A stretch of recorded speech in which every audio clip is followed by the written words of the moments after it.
Civil procedure code होता क्या है? सिविल प्रोसीजर कोड 98 के अकॉर्डिंग अगर हम किसी भी क्रिमिनल केस में जब हम प्रोसीडिंग करते हैं तो वह क्रिमिनल लॉ के अकॉर्डिंग होगा, और जब सिविल केस के अकॉर्डिंग होगा तो सिविल प्रोसीजर कोड में किया जाएगा। अब लॉ क्यों बनाया गया, डेफिनेशन समझ लेते हैं। लॉ के अंतर्गत हम कुछ सिंपल चीज़ें समझ लेते हैं। जैसे कोई भी पर्सन है, जैसे कोई भी पर्सन इस दुनिया में जन्म लेते हैं तो जन्म लेते समय जो उन्हें राइट्स, लायबिलिटीज़ एंड ड्यूटीज़ दी जाती है वह मृत्यु तक रहता है। तो राइट्स, लायबिलिटीज़ एंड ड्यूटीज़ को कोई ब्रेक करता है, ब्रीच करता है, तो उस जगह पर कुछ प्रोटेक्शन एंड लायबिलिटीज़ को ब्रीच करने के कारण उन्हें रिलीफ या लायबिलिटी के अकॉर्डिंग उन्हें प्रोटेक्शन दी जाती है। जब यह प्रोटेक्शन दिया कैसे जाएगा? लॉ के अकॉर्डिंग दिया जाएगा, क्योंकि लॉ बना है, ब्रीच किए हैं, तभी हमें पता चल रहा है कि हाँ इनके राइट्स को ब्रीच किया गया है। तो ब्रीच करते समय देखा गया है कि अगर कोई राइट्स को ब्रीच कर रहा है तो उन्हें पनिशमेंट देनी चाहिए, तभी पर्सन को मिलेगा उनके राइट्स के अकॉर्डिंग इंसाफ। तो लॉ बनाया गया। तो गंभीर अपराध होगा तो क्या होगा? सिविल। जब गंभीर अपराध होगा तो क्रिमिनल होगा। और लॉ में सिविल और क्रिमिनल को किस तरीके से डिवाइड कर सकते हैं, इसका भी जवाब बता रही हूँ मैं। जैसे कोई भी केस है, जो क्रिमिनल केस है वह आपके आईपीसी में डिफाइंड है। अगर कोई ब्रीच करता है तो आईपीसी में डिफाइंड है, जिसे हम बदल चुके हैं, न्यू लॉ आ चुका है। तो भारतीय नागरिक सुरक्षा संहिता में बताया गया है। जब भारतीय न्याय संहिता में बता दिया गया है कि आपका जो राइट्स है उसके अकॉर्डिंग यह आपके जो राइट्स को प्रोटेक्ट किया जाएगा। तो प्रोटेक्ट करते समय लॉ की जो प्रोसेस है, प्रोसीडिंग है, वह सीआरपीसी मतलब भारतीय नागरिक सुरक्षा संहिता में बताया गया है कि आपके राइट्स को किस तरीके से प्रोसेस किया जाएगा in court, police station and आपके जो इन्वेस्टिगेशन में।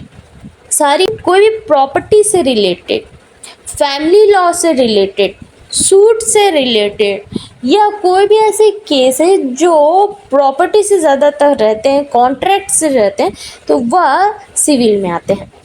जब हम सिविल प्रोसीजर कोड की बात करते हैं तो इन्हें दो पार्ट में डिवाइड किया गया है। दो पार्ट में कैसे? सब्सटैंटिव लॉ और प्रोसीडिंग लॉ। सब्सटैंटिव लॉ क्या होता है? किसी भी पर्सन के राइट्स, लायबिलिटीज एंड ड्यूटीज़ के बारे में बताता है। वह आपका बताया गया है 11 पार्ट्स में और 11 पार्ट्स में 158 सेक्शंस में डिवाइड किया गया है सब्सटैंटिव लॉ को, मतलब उनके राइट्स, लायबिलिटीज एंड ड्यूटीज़ को। प्रोसीडिंग लॉ में ऑर्डर बताया गया है, और ऑर्डर और जो हमारा पार्ट्स है वो किस तरीके से डिफाइन है। जब हम पार्ट्स की बात करते हैं तो वो सब्सटैंटिव लॉ में राइट्स, लायबिलिटीज एंड ड्यूटीज़ है, जिसके अकॉर्डिंग ही सेक्शंस हैं। जब हम ऑर्डर की बात करते हैं तो ऑर्डर क्या है? उस पर्सन की जो प्रोसेस चलेगी, राइट्स एंड ड्यूटीज़ को ब्रेक किया गया तो जो प्रोसेस चलेगा उसे हम कहेंगे ऑर्डर।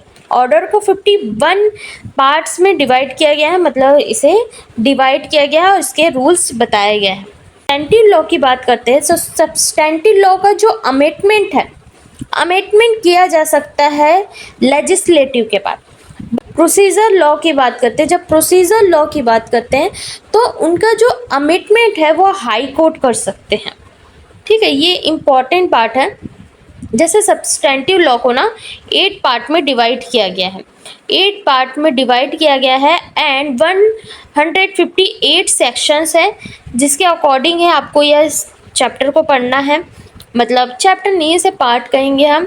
और जो प्रोसीजर लॉ है वह ऑर्डर में है, वह 51 तरीके से डिवाइड किया गया है। इसमें अलग अलग मैं इसे कम्प्लीटली डिफाइन करूँगी कि किस तरीके से इसे सिंपल वे में समझा जा सकता है।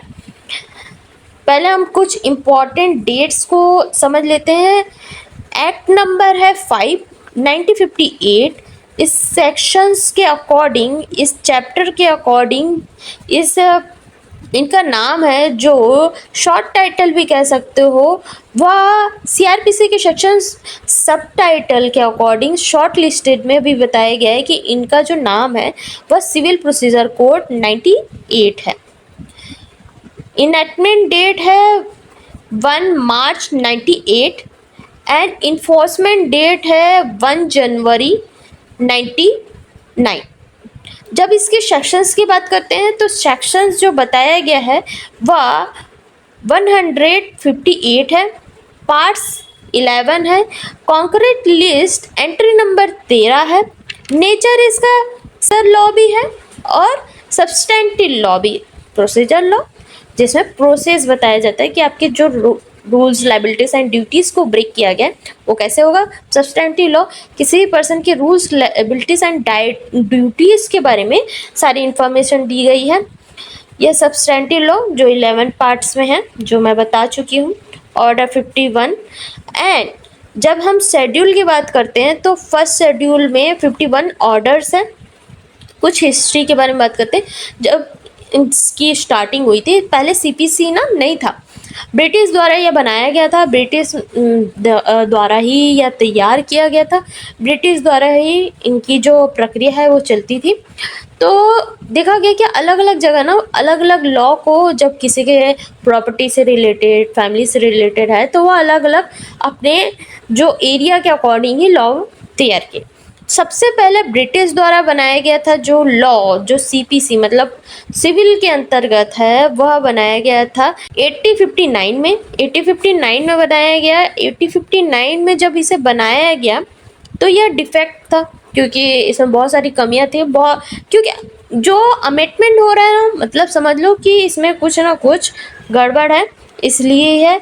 फिर न्यू कोड भी लाया गया 1877 को, और फिर और कानून लाए गए 1982, 90, और जो फाइनल है जो हम पढ़ रहे हैं अभी 98 के अकॉर्डिंग। जब हम अमेंडमेंट की बात करेंगे तो अमेंडमेंट तो बहुत बार हुआ है, बट कुछ इंपॉर्टेंट डेट्स है जो ज़्यादातर पूछ लिए जाते हैं। 1 अप्रैल 1951 जब अमेंडमेंट हुआ, 1 अप्रैल 1957